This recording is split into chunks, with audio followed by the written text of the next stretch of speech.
Em nome do Pai, do Filho e do Espírito Santo. Amém. Amados irmãos e irmãs, é com muita alegria que nós estamos aqui para juntos estudarmos e meditarmos a primeira leitura do domingo, do terceiro domingo do tempo comum do ano A. A igreja nos apresenta para este domingo como primeira leitura o texto que se encontra lá em Isaías capítulo 8, versículo 23 e o capítulo 9, versículo de 1 até o 3 também do profeta Isaías. De antemão, compartilhe esse vídeo com mais pessoas e, se possível, se inscreve aqui no canal, assim você me ajuda a crescer aqui e a evangelizar ainda mais, tá bom? O texto diz assim: No tempo passado, o Senhor humilhou a terra de Zabulon e a terra de Neftali, mas recentemente cobriu de glória o caminho do mar, do além-Jordão e da Galileia das nações. O povo que andava na escuridão viu uma grande luz. Para os que habitavam nas sombras da morte, uma luz resplandeceu. Fizeste crescer a alegria e aumentaste a felicidade. Todos se regozijam em tua presença como alegres ceifeiros na colheita ou como exaltados guerreiros ao dividirem os despojos. Pois o jugo que oprimiu o povo, a carga sobre os ombros, o orgulho dos fiscais, tu o abatestes, como na jornada de Madian. Amados irmãos e irmãs, temos muita coisa para entender desse texto. Vamos juntos aprofundar detalhe por detalhe daquilo que a palavra de Deus nos apresenta, né? Mas só quero falar duas coisinhas bem rapidinhas aqui para você. Em primeiro lugar, preencha, por favor, o formulário que está aqui no início da descrição deste vídeo, porque eu estou perguntando a opinião de vocês diante de futuros trabalhos aqui no canal. Então, se você puder, responda, te agradeço muito. Segunda coisa, você que puder e quiser me ajudar, estou fazendo um grande apelo. Estou me organizando para comprar uma câmera profissional aqui para o canal, para melhorar a qualidade dos vídeos, porque eu gravo com a câmera de selfie do meu celular. Então, se você puder me ajudar, eu sei que o Pix já apareceu, mas eu vou repetir: jl.gaudino22@hotmail.com. Você que puder e quiser, agradeço. Que Deus te abençoe, tá bom? Mas vamos lá. Amados irmãos e irmãs, o que acontece nesse texto? Por que o profeta Isaías fala de uma tal de Neftali? O que ele está querendo dizer com isso? Né? Que locais são esses? Então eu preciso voltar um tempo com você para dar uma reflexão histórica, para entender quem é Zabulon e quem é Neftali. Preste atenção. O rei Salomão, quando ele estava reinando, quando ele morre, o reino se divide em dois, né? Porque fica para a herança dos filhos dele. Então se divide em dois: reino do norte, reino do sul. E nessa divisão do reino do norte e reino do sul, o que é que acontece? No reino do norte, aconteceu no ano de 732 a.C., uma invasão do Império Assírio. Era muito natural naquele tempo existir invasões de terras, porque o poder de um exército estava na sua conquista, estava no momento em que eles conseguiam mais território. Então o Império Assírio acaba dominando aquela região do Reino do Norte. E as duas tribos, as duas porções do território de Israel, que em primeiro lugar foram devastadas, que tiveram que ficar ali como escravas do Império Assírio, foram justamente as tribos de Zebulon e a tribo de Neftali. Então, é por esse motivo que o profeta Isaías começa dizendo nessa leitura, no tempo passado o Senhor humilhou a terra de Zabulon e a terra de Neftali. Aí começa um problema. José Lucas, não entendi muito bem por que aqui fala que o Senhor humilhou aquela terra. Os profetas sempre tinham uma compreensão, amados irmãos e irmãs, de que tudo aquilo que o povo sofria naquele tempo era culpa dos seus pecados. Era essa a compreensão naquele tempo.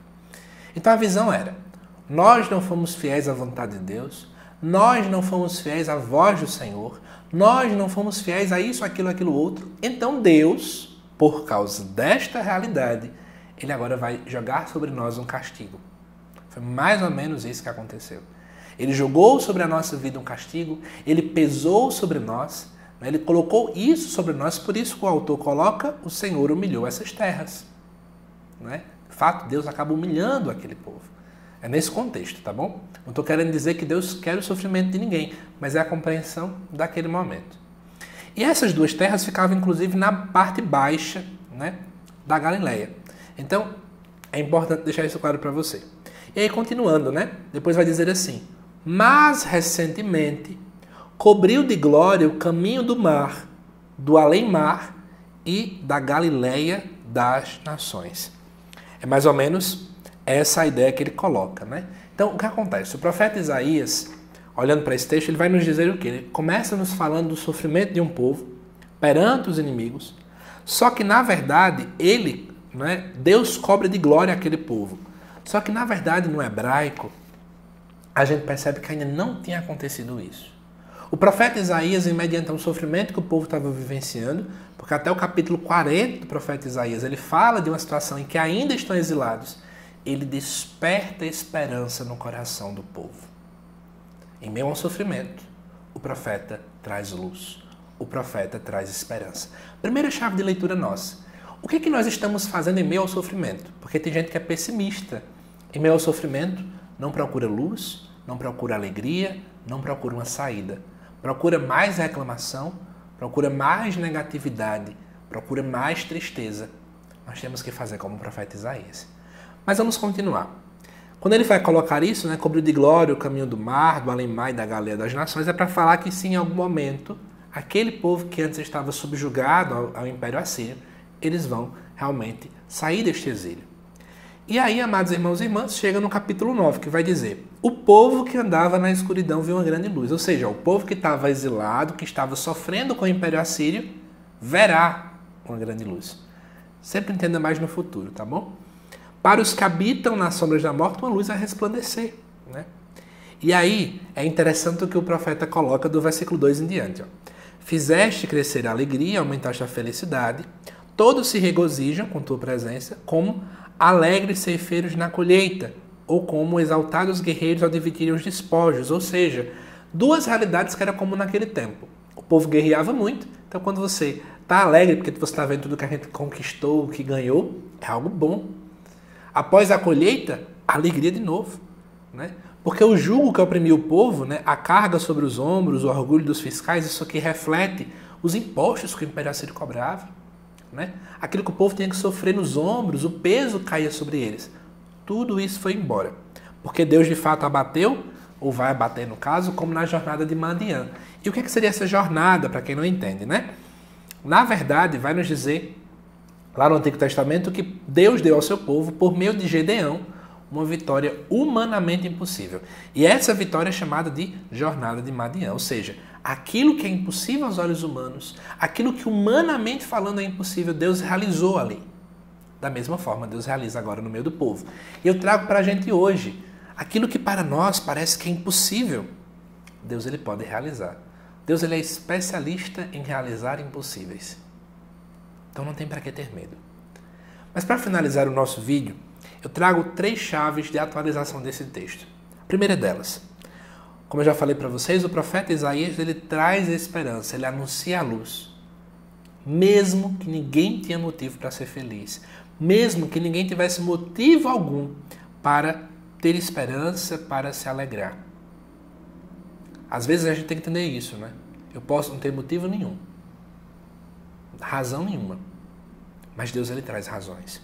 Temos que ser como o profeta. Temos que trazer esperança em meio a escuridões. A escuridão do vazio existencial, a escuridão de famílias que estão acabando. Temos que trazer esperança. Segunda coisa, a gente nunca pode esquecer de onde a gente saiu. O povo de Deus, ele pode um dia chegar a esquecer que Deus os libertou da mão do Império Assírio, que Deus de fato um dia escutou suas orações, porque depois que vai passando um tempo, né, a gente tem costume de esquecer aquilo que Deus fez. Esquecer as vitórias. Amados irmãos e irmãs, não esqueçamos, mas alimentamos essa boa memória para que a gente nunca esqueça o que Deus já fez por nós.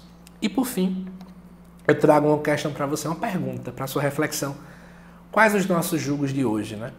Qual a nossa jornada de Madian que precisamos que Deus vença por nós? Que jornada é esta na tua vida que Deus precisa vencer? Que jugo é esse na tua vida que Deus precisa libertar? Que à luz dessa leitura você possa refletir sobre isso hoje. Que Deus te abençoe, amado irmão e irmã.